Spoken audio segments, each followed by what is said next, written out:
দক্ষিণ পূর্ব এশিয়ার সমুদ্রের মাঝখানে এই নীরব প্রকৃতির মাঝে একটি অনন্য সংস্কৃতি এমনভাবে জীবনযাপন করে যেন মনে হয় সমুদ্রের ছন্দের সাথে তারা জটিলভাবে জড়িত। এরা হলো বাজাও, যাদেরকে সি জিপসিও বলা হয়। এই সামুদ্রিক যাযাবর সম্প্রদায় যাদের অস্তিত্ব জোয়ার এবং ভাটার সাথে প্রবাহিত। তারা এমনই মানুষ যাদের জীবনের গল্প মূলত সমুদ্রের সাথে তাল মিলিয়ে। সমুদ্রের উপর তাদের এই বাসস্থান নিছক একটি বাড়ি নয়, বরং তাদের নিজেদের একটি বিশাল নোনতা রক্তের সম্প্রসারণ। বাজাও সম্প্রদায়ের বহু শতাব্দী ধরে সমুদ্রে বসবাস এবং তাদের ইতিহাস জলের মতো পরিষ্কার।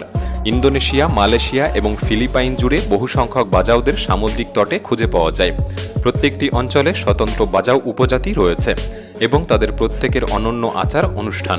এই সামুদ্রিক যাযাবররা তাদের জীবনের বেশিরভাগ সময় নৌকায় বা সমুদ্রের উপর স্থিতিশীল এই ঘরগুলিতে বাস করে। বাজাওরা সমুদ্রের সাঁতার কৌশলে অত্যন্ত পটু।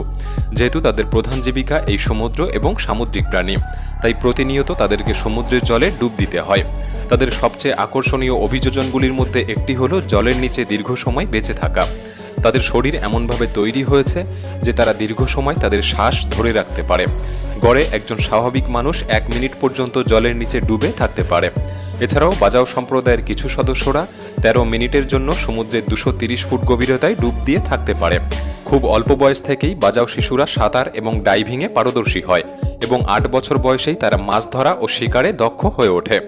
বাজাও প্রজন্মরা যুগের পর যুগ ধরে এই দক্ষতা অর্জন করেছে। কারো কারো ক্ষেত্রে কানের পর্দা ছেদ হয়ে গিয়েছে ডাইভিং অনুশীলন চলাকালীন সমুদ্রের স্রোত এবং গভীর সমুদ্রের চাপে। এই বাজাও সম্প্রদায় এক অনন্য উপজাতি। এদের সংস্কৃতি আমাদের থেকে ভিন্ন।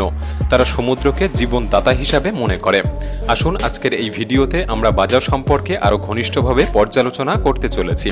তাদের অদ্ভুত সব রীতিনীতি সম্পর্কে জানতে চলেছি, কিভাবে এরা বহু শতাব্দী ধরে এই কঠিন সমুদ্রে টিকে রয়েছে। ভিডিওটি সম্পূর্ণ দেখার অনুরোধ রইল। আর নতুন বন্ধুরা অবশ্যই পাশে থাকা সাবস্ক্রাইব লেখাটি প্রেস করে বেল আইকনের অল অপশন সিলেক্ট করুন। বাজাও অর্থাৎ সামা বাজাও জনগণের একটি জটিল এবং বৈচিত্র্যময় ইতিহাস রয়েছে।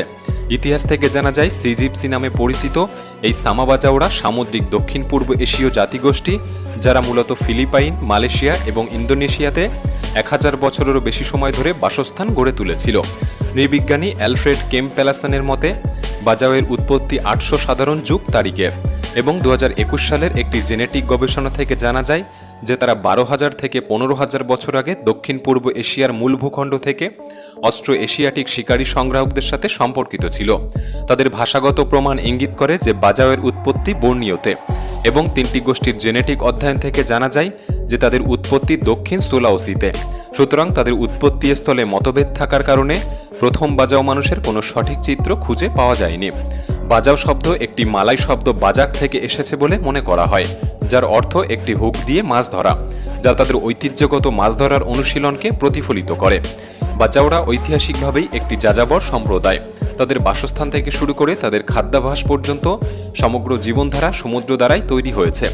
ঐতিহাসিকভাবেই তারা হাউসবোট বা জলের উপরে অবস্থিত স্টিলথ বাড়িগুলিতে বসবাস করে। বাজাওরা সমুদ্রের সম্পদ এবং পণ্য কিভাবে সংগ্রহ করতে হয় তার একটি গভীর ধারণা তৈরি করেছে এবং বাস্তুতন্ত্রের অন্তরঙ্গ জ্ঞান প্রজন্মের পর প্রজন্ম তাদের মধ্যে দিয়ে চলে আসছে, যা বাজাওদেরকে একটি চ্যালেঞ্জিং পরিবেশে স্বাভাবিকভাবে বেঁচে থাকতে সাহায্য করে। তাদের ঘরবাড়িগুলি প্রাথমিকভাবে একটি ভাসমান নৌকার মতো বিস্ময়কর, যা তাদেরকে সামুদ্রিক পরিবেশে গভীর উপলব্ধি প্রদান করে। প্রতিনিয়ত তারা প্রবাল প্রাচীরের উপরে বা অগভীর জলে অবস্থিত ভাসমান ঘরগুলি স্থানীয় বাঁশ, কাঠ এবং ছুরি ব্যবহার করে তৈরি করে। এই বাড়িগুলি তারা সমুদ্রের অনুকূল পরিবেশগুলিতে তৈরি করে, যেখানে জোয়ার ভাটা কম থাকে। যদিও কিছু সময় কঠোর আবহাওয়া তাদেরকে সহ্য করতে হয়, তাই বাজাওরা এই বাড়িগুলির নকশা একটু ভিন্ন ধরনের করে থাকে। বাতাস থেকে মুক্ত করতে ভূমি থেকে কিছুটা উপরে উন্মুক্ত বা খোলাভাবে বাড়িগুলি তৈরি করা হয়, যে কারণে বায়ুপ্রবাহ বেশি বাধাপ্রাপ্ত না করতে পারে। এই স্থির বাজাও বসতিগুলি প্রায়শই একত্রে একগুচ্ছ বাড়ি, যেখানে একটি বাড়ির সাথে আরেকটি বাড়ির পথ বাঁশ এবং কাঠ দিয়ে তৈরি করা হয়। প্রতিবেশীরা সবসময় নাগালের মধ্যেই থাকে এবং সাম্প্রদায়িক জীবন স্বাভাবিকভাবেই মিলেমিশে এক সংঘবদ্ধ বসতি গড়ে তোলে।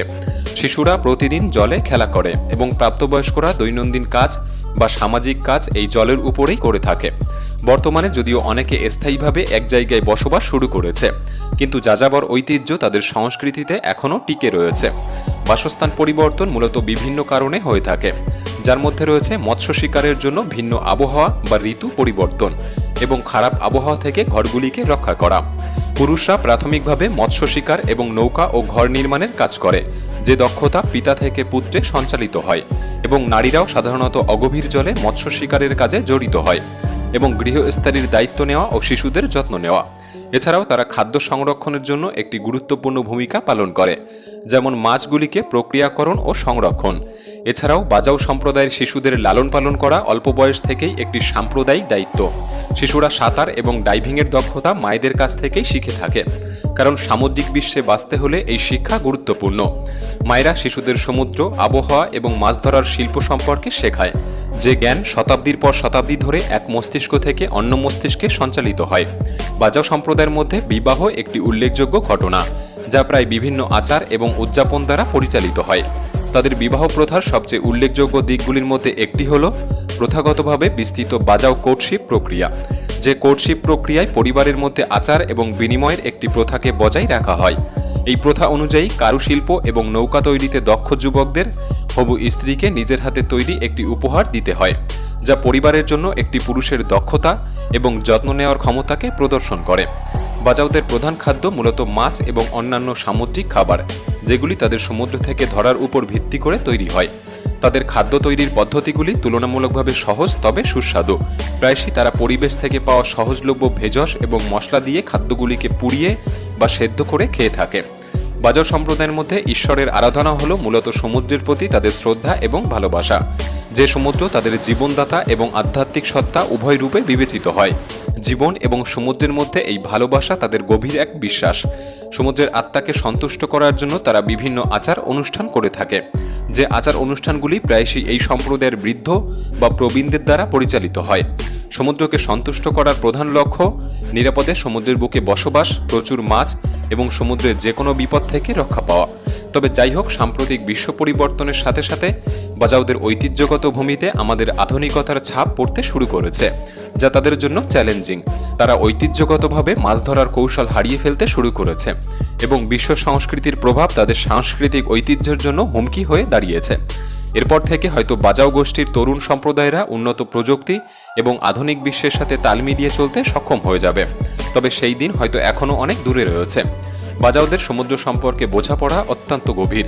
তারা প্রতিদিনের অভিজ্ঞতার মাধ্যমে সমুদ্রের ছন্দ, স্রোত এবং আবহাওয়ার ধরন সম্পর্কে একটি অন্তরঙ্গ জ্ঞান অর্জন করে, যা প্রজন্ম থেকে প্রজন্মে অতিবাহিত হয়।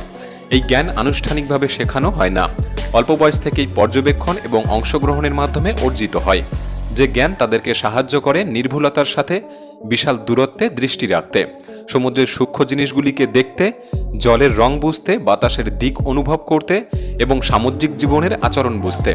বাজাওদের সমুদ্রের ছন্দ সম্পর্কে গভীর বোঝাপড়া এবং বোধগম্যতা আমাদের প্রাকৃতিক বিশ্বকে সম্মান ও রক্ষা করার গুরুত্বকে বুঝিয়ে দেয়। তাদের সঙ্গীত, নৃত্য ও শিল্পে লুকিয়ে থাকে মানুষের সৃজনশীলতার সৌন্দর্যের প্রমাণ। তাদের হাতে তৈরি এই ভাসমান বাড়িগুলির কারুকাজ এবং সমুদ্রের প্রতি তাদের শ্রদ্ধা আমাদেরকে এক অনুপ্রেরণার যোগান দেয়। কখনো কখনো আমারও ইচ্ছা করে এই দালান বাড়ি আর শহরের ভিড় এড়িয়ে দূর সমুদ্রে কোথাও এক নির্জন পরিবেশে নিজেকে স্থাপন করি, কারণ এই বিলাসবহুল জীবনের দৌড় আর ব্যস্ততম জীবনের কোলাহল যেন সবসময় আমাকে আষ্টেপৃষ্ঠে মেরে ফেলছে। আপনার কি অনুভূতি আমাদের কমেন্ট বক্সে জানাতে পারেন। ভিডিওটি ভালো লাগলে একটি লাইক করতে পারেন। তাহলে দেখা হচ্ছে পরবর্তী নতুন একটি এপিসোডে। ধন্যবাদ।